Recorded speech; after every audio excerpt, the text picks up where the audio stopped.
guys. Welcome to another episode of Dead Air. I am Lauren, your host of our podcast here. And we talk about death and dying typically on my channel. And a part of death and dying is planning for it. So I thought I couldn't think of a better guest than to have Steve Halseth from Bolt Law Firm here in Minnesota. He is an estate planning attorney. Mm-hmm. That's a mouthful. Yeah. Estate planning attorney, and he is here to answer our questions. As you know, I'm a funeral director. I'm a mortician. Like I deal with after the death occurs, and a big part of Steve's job is to help with before. So this is going to be really interesting. I'm so excited to have you here. Yeah, thanks for having me. Because I'm going to get a lot of questions answered that I have for myself because I am guilty. I do not have my estate planning done myself. And I think that we're going to get a lot of questions answered. So this is going to be so great. Great episode. So I thought we could start with, for people that don't know, what is estate planning? Yeah, so estate planning is helping people put together wills, trusts, healthcare directives, powers of attorney. It's essentially planning for two things: what happens if you become incapacitated and what happens if you pass away. Mm-hmm. Okay. How long have you been doing this? Over 10 years now. 10 years? Yeah, over 10 years. Do you like it? Love it. You do? Yep. I get to sit down and meet with clients every part of every day. It's really fun to hear about their families and their goals, and then just see the peace of mind I give them when it's all said and done. Mm-hmm. It's rewarding. The peace of mind I don't have right now. Yeah, that feeling that you feel, we can make that go away. It's like a little anxiety. Yes. You're like, okay, I should probably do this, because I meet with so many families where a death has occurred and it is sudden. They weren't, they might be 65 years old. They worked their whole life and they just fall over at home, and the wife comes in or the husband comes in and they look at me and they said, this wasn't supposed to happen. Like, I thought we had so much more time left, because we never know when death is going to happen. And then we start talking about things like probate, and they start trying to talk to me about it. Mm-hmm. But I don't know anything about that. So I guess that's why we got you here. Yeah. Yep. Okay. So I honestly don't even know where to start, because there's so much. So can you run us through a little bit of? Yeah. I think the one pop culture example for you is in Better Call Saul, the TV series. I like to describe my job as what he did for the first few episodes, right? Okay. Dealing with calling bingo, going to assisted living facilities, helping little old ladies put together their wills. Not all the criminal stuff he did later on in the series.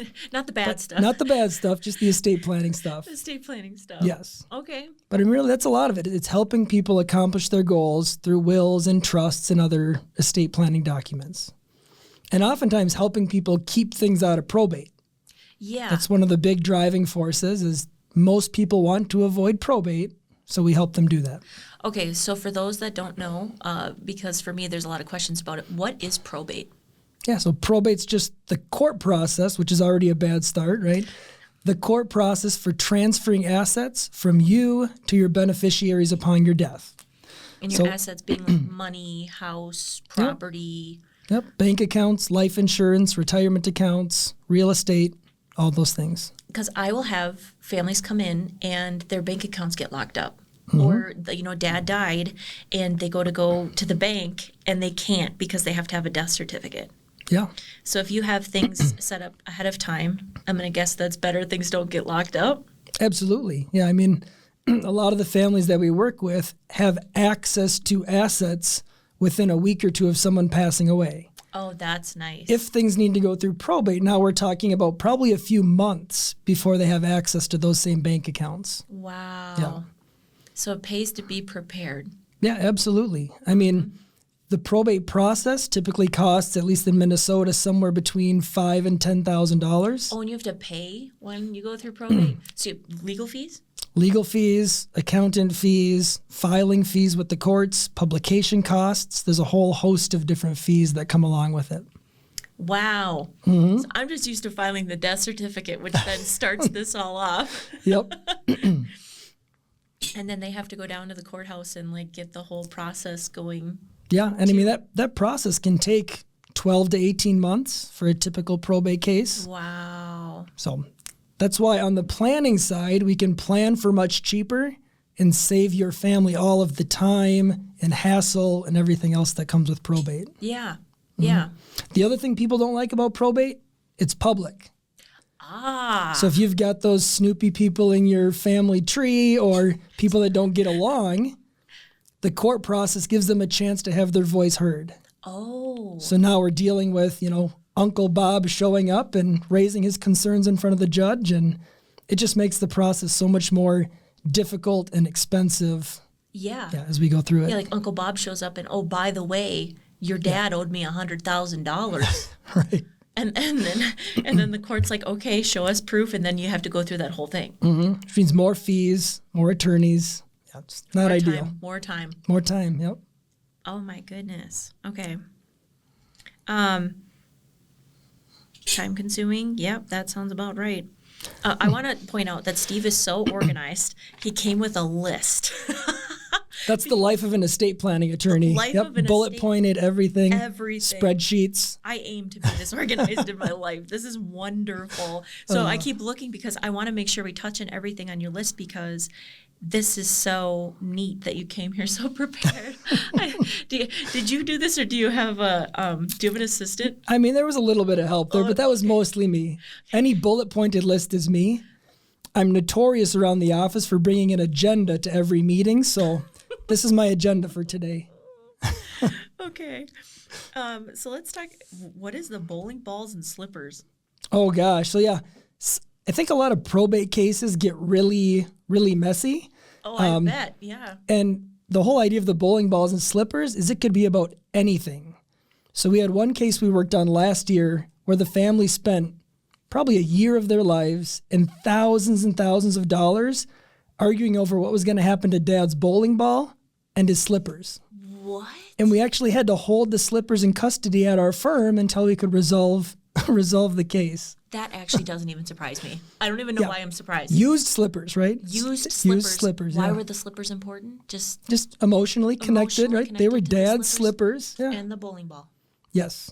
And his bowl. I think there were 2 bowling balls, but 3 beneficiaries. So we had to, you can't divide a bowling ball very easily. So there was somebody that won that court case was really happy and 2 other people that were not. Yeah. Oh, I can't imagine. There were some other factors too, but that was just the shocking part of it. I shouldn't be surprised because when you work at a funeral home, you get all sorts of characters. Mm-hmm. You get kids that come in and they're fine at first, and then once you sit down and you go to plan the funeral, you might have and they don't have it planned out ahead of time, by the way, the person who died. So let's say there's 3 kids and 2 of them want Dad cremated, but the 3rd one doesn't. Mm-hmm. In the state of Wisconsin, it's majority rules. And, so it's like there's always something. It's always something. There's always something that could come up or arise, like a bowling ball and some slippers. Yeah, or people even fight over who gets the ashes. Yes. Or how much of the ashes, right? Oh, my gosh, do I have... Oh, yes, I had... Huge deal. I had a mom and a dad, and their son had died, and the dad called me, and he said in nicer terms that he didn't want his... I told him we were going to have to divide up their son. It's 50-50. Yep. It's almost like a divorce. It's, sure. Yeah. 50-50 custody of the ashes. Mm-hmm. So your wife wants half. I have to give her half. She is the other next of kin. Your son wasn't married. There is no adult children for him. Yep. You 2 are the next of kin. He did not want to hear that. I bet not. No. Tough conversation. No, he actually threatened to off me. Oh, goodness. Like characters. You better do your planning. This is why you need to plan.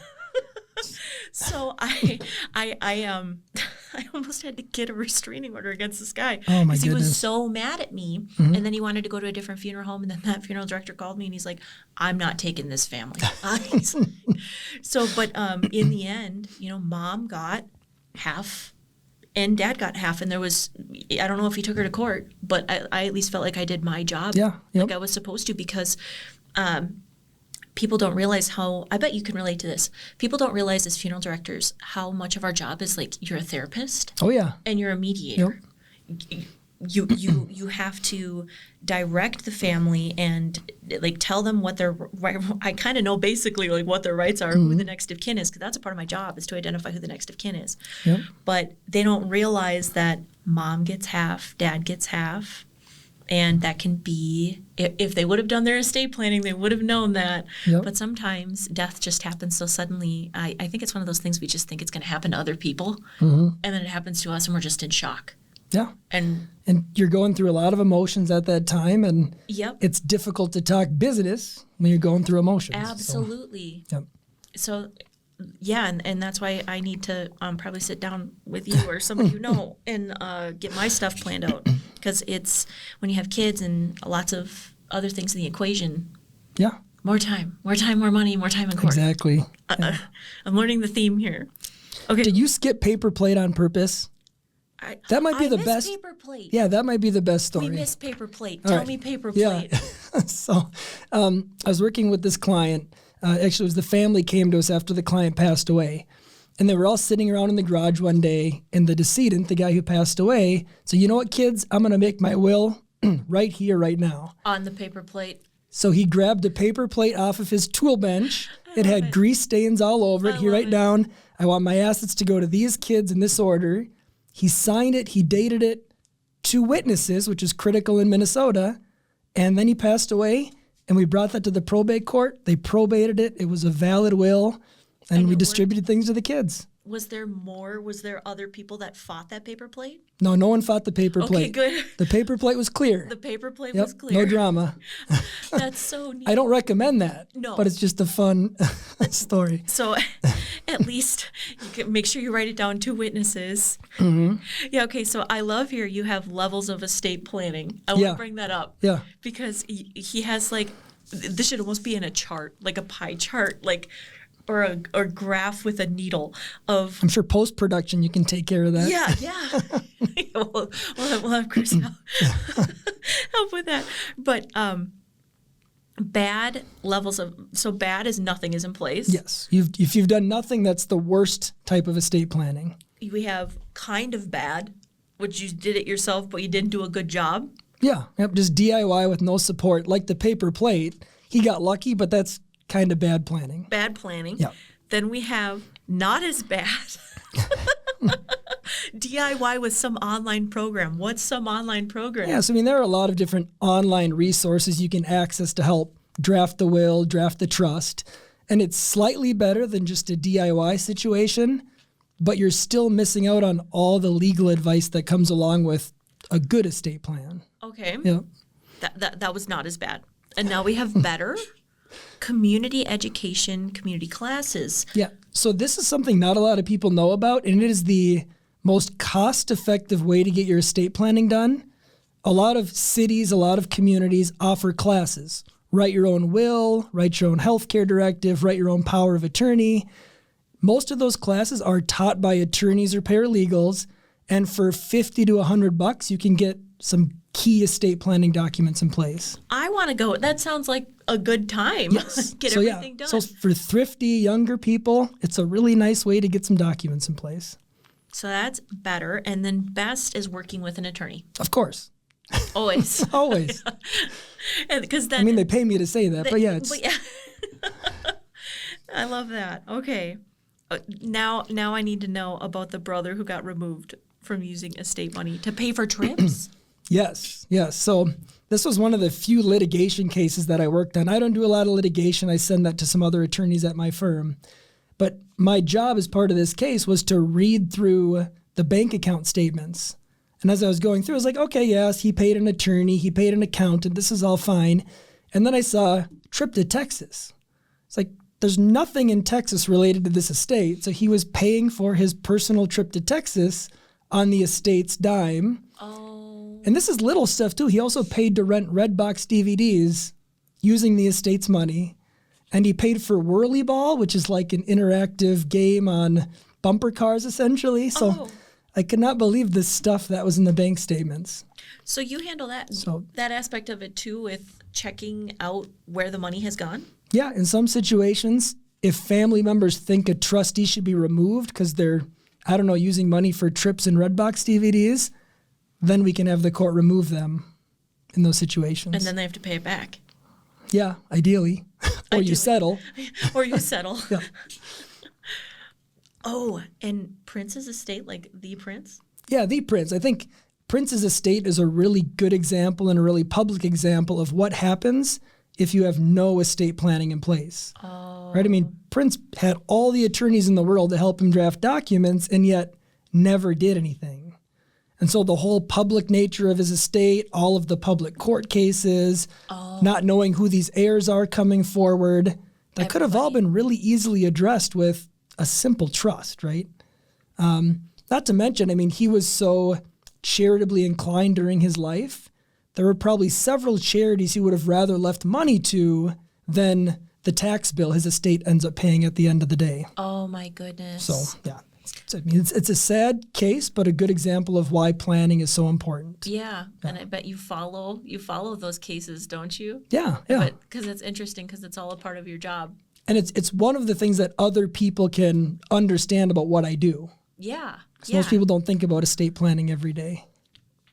I think it's like I feel so like Prince is so relatable in this moment because so many people just don't plan on end of life. And Prince, like you said, if he would have planned everything out, he might have made better choices or done things differently if he had been given the opportunity. That was so sad. He died so sudden. Right. Or had his wishes followed through on, right? I mean, at the end of the day, we don't know if any of this is what he would have wanted because there's no wishes in place. No. Yeah. I had a family come in, husband and wife, except the wife had died. So it was the husband that came in to meet with me and like plan her funeral. Mm-hmm. And it was still like to this day one of the saddest moments that I've had because he walked in, he was so tired and he sat down and I said, what did she want? Did she want to be cremated? Did she want to be buried? What were her wishes? You know, was there a will? Was there anything? And he said, no, we didn't have anything. I said, well, did you talk about it? He said, no, we never talked about it. And I mean, this man, they were in their 80s. Yeah. They never talked about dying. Mm-hmm. That is such a weird concept for me because I think it might be because I grew up in a funeral home and like I've been around this my whole life since I was 9 months old. But that's why I do this podcast and why I do what I do online because I think people need to realize that death is a normal part of life. Yeah. Meeting with an estate planner is a normal part of life to have everything lined up ahead of time to save not only like a heartache but a headache because if you don't have this done, I felt so bad for that guy when he came and he sat down and he didn't know the entire time if he was doing the right thing. And I literally held this man's hand. And we went through the whole, he looked at me and said, do you think this is what you would have wanted? And I said, at the end of the day, we won't know that. We don't. Yeah. We don't know that. Yeah. But do you feel good about the decision that we made here today? And he said, yeah, I do. Nice. And I said, that's all we can do then. Mm-hmm. And, you know. And he probably knew her better than anyone, right? So at least he could do his best. But it's, you know, it's like there's, you know, I'm glad we've got some highs, like some, you know, like some comical stories here. And then we do have our lows, but I love these stories that you brought me, especially the paper plate. I wish you would have wrote something down like that where this story could have had that kind of an outcome. But let's talk about healthcare directives. Mm-hmm. I hear that word a lot. Yeah. And I also hear the word power of attorney all the time because I'll have families come in. The oldest daughter, there's 12 kids, and the oldest daughter comes in. She goes, well, I'm the healthcare directive. And I said, okay, well, that was for health. Well, I'm the power of attorney. Okay, well, that was when your mom was alive. Mm-hmm. Well, no, but I'm in charge. Do you have any other legal document that says that? And she'll say, well, no, I don't. I'm sorry, but in the state of Wisconsin, all 12 of you kids now have equal say in what happens for the funeral. She didn't like me very much when I had to say that because a lot of families I have found think that healthcare directives and power of attorneys survive when somebody dies. Yeah, and that's a common misunderstanding.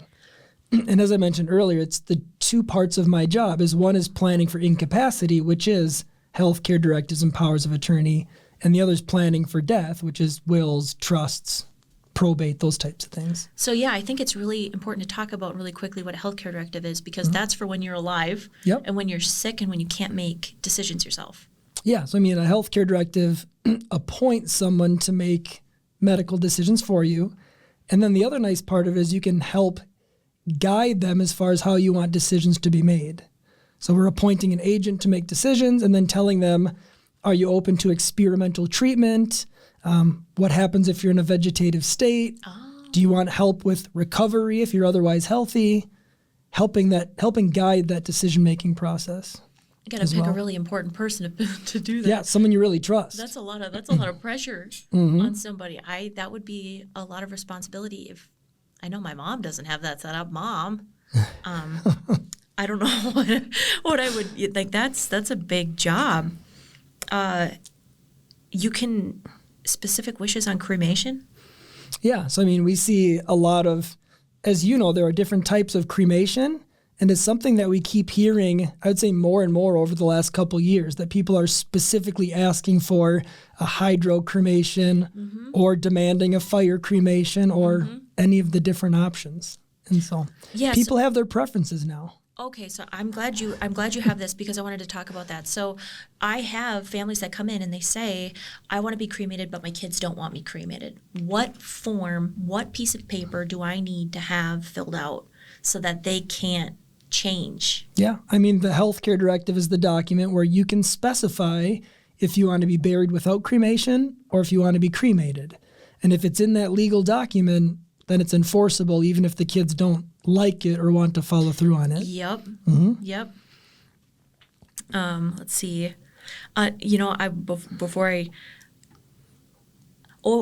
who can bury the ashes or not. And then some families do fight over the cremated remains all the time. Yeah. All the time. So I guess if you have the healthcare directive, that's going to help your funeral director a lot too, because if they start fighting over the remains. Bob's in charge. Bob's in charge. Yep. It says it in the healthcare directive. Yep, says it right here on this notarized form. And then they can get mad at the form. Yep. Like, don't get mad at me. Okay. There's one more thing I wanted to. Interesting requests, so we can put down what you want in your healthcare directive too. But we can't do a Viking burial. No, as many people keep asking for that, and we keep telling them it's not legal. You can't do it. I don't mean to laugh. I'm laughing. One, you have to have a dark sense of humor to do this job. You're not going to get through if you don't have one. But I get asked that all the time, especially online.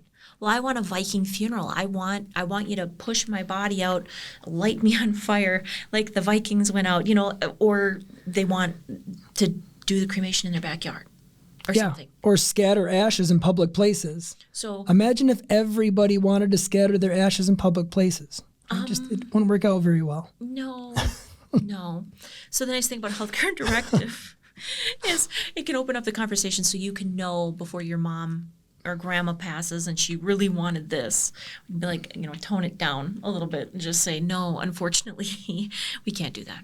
There are limits. There are limits. There are limits to what we can put in that directive. It's important to read the fine print, too. I was looking through a client's questionnaire they filled out, and it said they wanted a small pirate funeral. A pirate funeral? Yeah. And I was like, okay, so like just a small group of pirates or small pirates, what are we talking about? And they said, no, it says small private funeral. I was like, got it. Oh, so we solved that problem. You almost hired a bunch of actors dressed as pirates to be at the funeral. Just in case. Oh my gosh. Talk about a celebration of life. Yep. Read the fine print. Read the fine print. And what's the cherry pie? What's the cherry pie? Yeah, so I mean, people get so specific on their healthcare directive, and one client really wanted cherry pie a la mode served at their funeral. Oh. So it's an easy request to comply with, right? It's legal, perfectly legal. Yep. What the pirates but a little quirky. The pirates can bring the cherry pie. There we go. Now we're set. Now it's a party. And buried in certain clothing. Yeah, yep. One of my colleagues told me that his client requested to be buried in Clemson gear. Big Clemson Tiger fan, and wanted to be buried in his favorite Clemson Tiger sweatshirt or whatever. So, I love that. yeah, that works. Cheering from the grave. Yep. Yep. I have families sometimes bring in clothes for cremation. So Yeah, even though yep. nobody's going to see it, they just want to wear that. And I had a guy with his Green Bay Packer pajamas, with his slippers and his cheesehead hat. Yep. And that's why he was cremated. And I'll never forget that because it was really special. And I love when families put little touches on it like that. Yeah. Yep. It just makes it really special. And it makes it memorable for just about everybody, even the funeral director. And Right. I think that says a lot. Yep. It's part of their personality. Yep. And We don't get that all the time. Yeah, it's cool. Oh, okay. So we talked a little bit about power of attorney. Was there anything that we missed about that that's really important? Yeah, so I think it's important to differentiate the healthcare directive or a medical power of attorney deals with medical decisions during your life. A financial power of attorney deals with everything else, right? So if you become incapacitated, who's paying your bills, meeting with your financial advisor, taking care of your house, Yep. entering into contracts on your behalf, the financial power of attorney does everything else. So it's a really important document to have as well. What is a durable power of attorney? Yep. So what makes it durable is it continues to be effective even if you become incapacitated. So still not for death, though. Correct. It's not that durable. It's durable to a point, but it goes away upon death. They'll yell at me on the phone about that one, too. But I have But it's durable. Yeah, no, It's supposed to survive death. And you're like, no, I'm sorry. not how it works. So we got, oh my gosh, all these terms. And wills. I need to get a will drawn up. I don't, and I should, and I talk about that sometimes that I need to do that. What are some things, why would you say will planning is important? Yeah, I mean, at a very basic standpoint, without a will, you don't have any say in where your assets go, who's going to be in charge of your estate, and who's going to take care of your kids. If you care about who's going to raise your kids, where your money's going to go, and who's going to be in charge, then you need to have a will. Okay. Because if you don't have a will, if you don't have your own plan, Minnesota or the state you live in is nice enough to have a plan for you. Oh. But sometimes the state's plan doesn't line up with what you wanted to happen. Yeah. Yeah. I mean, like guardianship for kids, for example, if you didn't have a will designating who would take care of your kids, now your family members get to come around and fight over who the best person to raise the kids is. Oh. Right. Ooh, that. And a judge gets to decide. Oh my goodness. Yeah. I don't envy that. I'm trying to judge's job. scare you into getting your will done. Are you? Yeah. Yep. Yeah. How's it working? I was telling Steve before we started that my mom, whenever my husband and I, and it could be just because we're scarred from this job, but whenever my husband and I go out on a date night, and if the roads are slippery or whatever, she's like, I need you need to go get a will. Like she's up me about, she's upset I don't have that done yet. So it's on my list. It's on my list. But she typed out this piece of paper, and it says, I, Lauren, and then my husband's name. If anything were to happen to us, if we were to become incapacitated, if we died in any sort of a way, that if that happens, my children will be. My mom will get our kids. And then we both signed it and dated it. And then she must have got all this from you because she, we've got the witnesses, witness 1 and witness 2. And She probably sent me an email about that, and I gave her some advice. I'm surprised it's not on a paper plate. But it's on a piece of paper, and she has it stuck to the door with a piece of tape.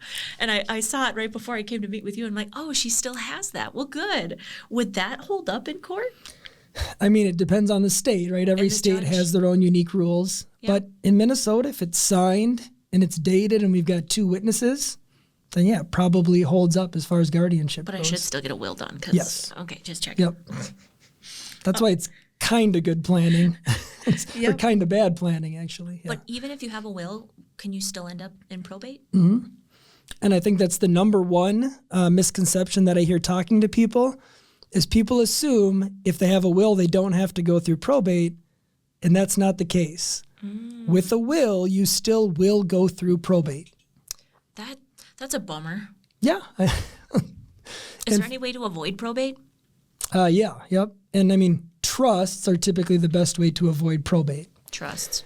The other way to think about probate is if you took everything you own, put it down on a sheet of paper, you'll have probate assets on one side and non-probate assets on the other.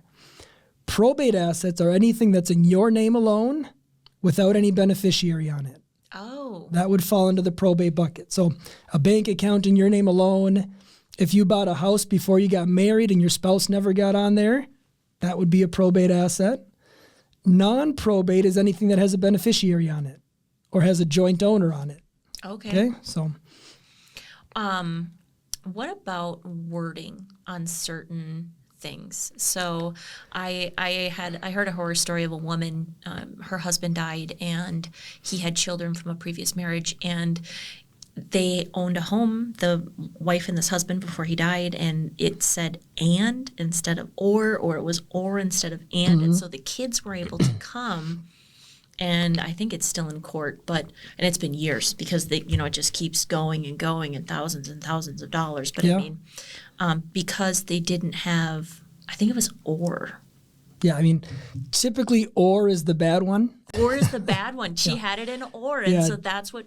So if you're watching this, you want it to be an and, not or. So like Lauren and Steve, not Lauren or Steve. Careful before we give legal advice. Oh, yes. Shoot! Nothing here is legal advice. That was not legal advice. There's we a can disclaimer. Cut that. Yeah. I think more specifically as a married couple, it's really important to understand how you own your real estate. So in a lot of states, there's something called joint tenancy. So if my wife and I own our property as joint tenants, if I pass away, it automatically goes to her. Not to the kids, not to anybody else. If we own the property as tenants in common, if I pass away, my half goes to my kids or somewhere else, not necessarily directly to my wife. Oh, and that's how those kids were able to take her to court. Oh my goodness. And so it's a quirk in Minnesota that if the document doesn't specifically say as joint tenants, the default rule is it's half and half or 50-50. And if one passes away, the 50% has to go through probate. That is really interesting. I feel really unprepared. Check your deeds. Check your deeds. That's good advice. We can say check your deeds. Check your deeds. Okay, we talked about trusts. I want to talk a little bit more about trust, though. I think we're still doing good on time. We're at 32 minutes. Oh, good. We're doing great on time. So we have time to talk more about trusts. So what is this try to teach responsibility from the great? So when you leave assets to usually young or foolish beneficiaries, you can use something called a support trust. So like right now, I've got a 7-year-old and a 5-year-old, and I don't think they're responsible enough to handle their entire inheritance if I passed away tomorrow. So maybe I want to set aside money in a trust for their benefit until they're older and more responsible. And along the way, if they need money for school or food or a place to live, my trust can help pay for those things. And then as they get older, maybe at 25, I'll give them half of what's left, and at 30, they can have the rest. That's like a typical support trust for young or foolish beneficiaries. Okay? But some clients like to take it to the next level. So if they've got, really irresponsible kids, they might have a support trust until that child hits 55 or 60 or 65. Wow. One of my colleagues told me he had a support trust until 65. Oh my goodness. Yeah, which means those kids, if we still want to call them that, would not receive their full inheritance until the age of 65. Okay, so can the kids challenge that? Can they go to court and try to get No? I mean, you can challenge anything you want, but you're not going to be successful if it was a clear trust. The person had capacity to sign it. You're not going to have a lot of success there. See, then my brain's already skipping ahead. What if the kids died before they hit 65? Then it would go... Then it usually flows down to grandkids or some other beneficiaries. Wow. Yep. This is so interesting. And I've even had some clients who will, and this is the teaching financial responsibility piece, where they'll say, I'm going to give you $100,000 in year number one. And if you invest that properly, maybe if you invest 75% of it properly and only spend your 25%, the next year you get another $100,000. But if you mess it up with the first $100,000 I gave you, you don't get the next distribution. Oh. And I'm going to give it right to your kids instead because you can't take care of it. Oh my God. Yeah, I mean, you see. You can really call the shots after you die. Yep. From the grave. I also had one client who they absolutely loved their dogs. And so they wanted to make sure their dogs ended up in a good home. And they've got 2 pretty big dogs with a lot of responsibility, medical stuff, pills, all that stuff. So what they said is, whoever out of the kindness of their heart takes our dogs, we're going to give them $100,000. But we're not going to tell them until they agree to take the dogs. Oh my goodness. So just a nice little surprise for whoever was caring enough to take the dogs. Whoever has it in their heart to take care of the dogs. Wow. Yep. Wow. I would take care of someone's dog for. Yeah. So you never know. If anyone offers you a dog, say yes, because it might come along with $100,000. This is not legal advice. You just don't know.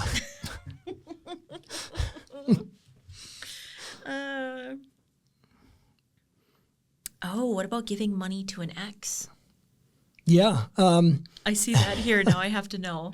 Giving money to an ex. There's a lot of messy things that happen if you don't update your estate plan after you get divorced, or if you don't have an estate plan after you get divorced. And probably the strangest thing is that if I got divorced and I have minor kids and then I pass away, my kids have the right to act as executor for my estate, to manage the estate when I'm gone. But because they're minors, they can't. So who gets to be the executor? The mom. My ex-wife. Oh. So a lot of people, when I tell them that, they're shocked to find that out, and it's not an ideal situation typically. No. Yeah. So divorce is one of those situations where you absolutely need to update your estate plan because a lot of the default rules don't work anymore. And you don't want it to go to your ex. Correct. Typically, unless you really like your ex, then it's fine. Then it's okay. Yeah. Then stick with it. Let's talk about estate taxes. Estate taxes. What are estate taxes? So it depends on the state, but I guess we can start at the federal level. You get to leave up to about $13 million to anyone you want upon your death without having to worry about estate taxes. Okay. So the first thing I like people to know about estate taxes is they don't apply to everyone, right? People have this understanding that, oh yeah, if I pass away, I probably got to pay estate taxes. And it's not the case unless you have more than $13 million. Now, in some states, estate taxes kick in at a lower level. So, $3 million or $5 million or $8 million. But for the most part, people don't have to pay taxes on the distributions they leave upon their death. That's good to know. Mm-hmm. Is that the same for life insurance? Yeah, I mean, life insurance is added into the value of the estate when they calculate estate taxes. Okay. So if you had $15 million in life insurance, then yeah, it's going to be taxed a little bit at the federal level. Mm-hmm. But when people call life insurance tax-free when beneficiaries get it, it's because there's no income tax consequences when you receive it. You don't have to pay income tax or gift tax or anything on the life insurance money you get. Now, this is not tax advice either, so no legal advice, no tax advice. Disclaimer. Just general information. We're just talking. We're just talking.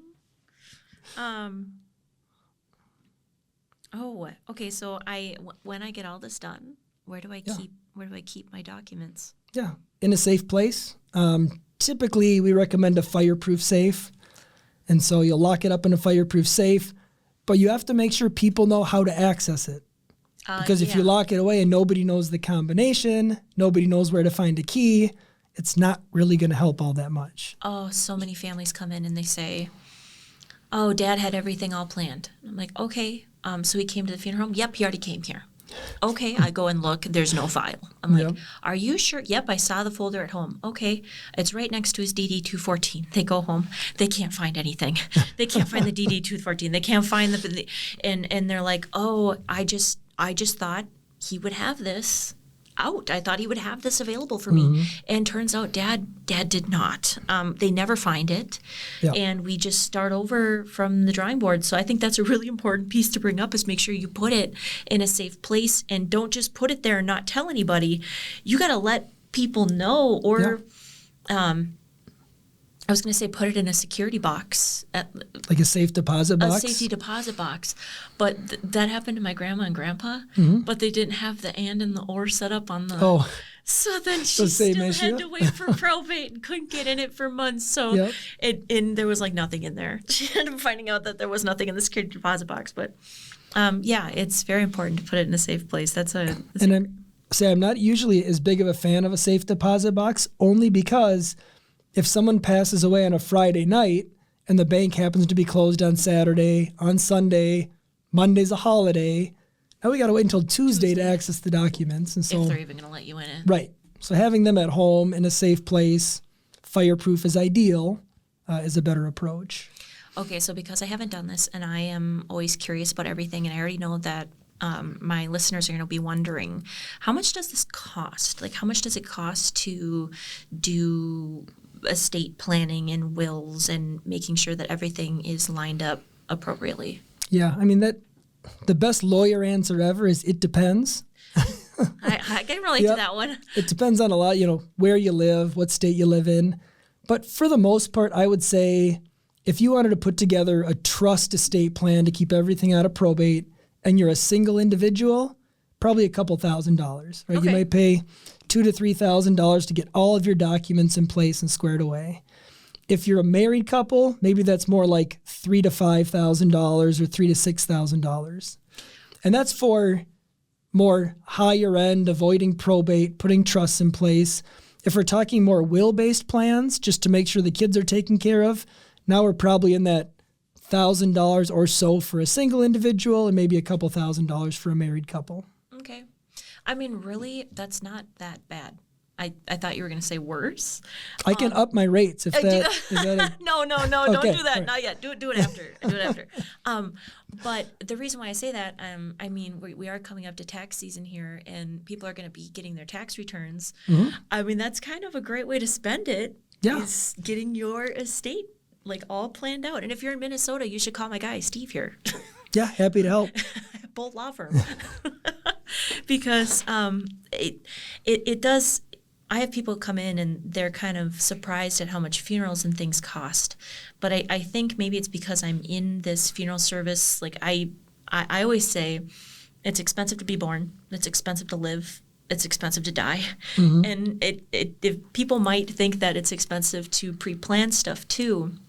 But at the end of the day, if you don't pre-plan, as we've been talking about with these stories, or line things up with somebody like you, mm-hmm. they could be paying thousands and thousands of dollars in probate or fighting other family members, or so it could be a lot worse. Yeah. I mean, planning on the front end is almost always going to be way less expensive than dealing with the ramifications of not having a plan. Yeah.